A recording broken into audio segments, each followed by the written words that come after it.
I think the easiest way to kind of answer that is to say what I've discovered is the Indians know their business. They understand the market, they understand their customers, and they know how to navigate what is often a tricky path between states and national regulations. They know their business.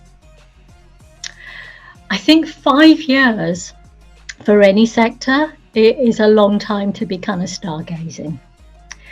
I think what I would say is when you look at India, where India is and its population, it's got probably one of the biggest Generation Z populations in the world.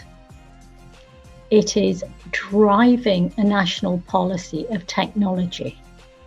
When you put those two together, look at online gambling. It is all about the next generation of customers and how technology is best used to serve those customers. You are starting to also see early statistics which suggest that actually India could be one of the world's biggest mobile gaming markets. You put all of those together, and what you have is the potential for one of the world's biggest gaming markets. Current estimates in terms of the value of the market are anywhere between 120 to 190 billion. My personal view is that by the end of 2023, depending on how the move towards regulation goes, I would say conservatively, we're looking at potentially an estimated value of over 200 billion. I think that's a really interesting question. I would say my first takeaway is do not underestimate the depth and breadth of knowledge held by operators, providers, suppliers, and indeed customers within India. The second one would be, how do you go about doing business in India? Every jurisdiction, every continent, every country had its cultural nuances. And one of the things I would say is if you want to do business in India, a little bit like the US, you need to be present in country. Yeah, you can do a few things remotely, but India as a continent is a little bit like the EU or the US. It is a number of different states operating under one banner, and each one of those states is slightly different from a cultural, from a moral, from a social, from a religious, and from an economic perspective.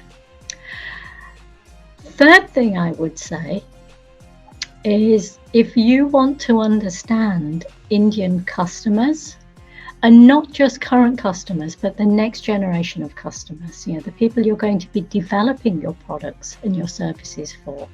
Again, you need to go to India and you need to kind of go and have that kind of deep dive exploration into what your customer looks like.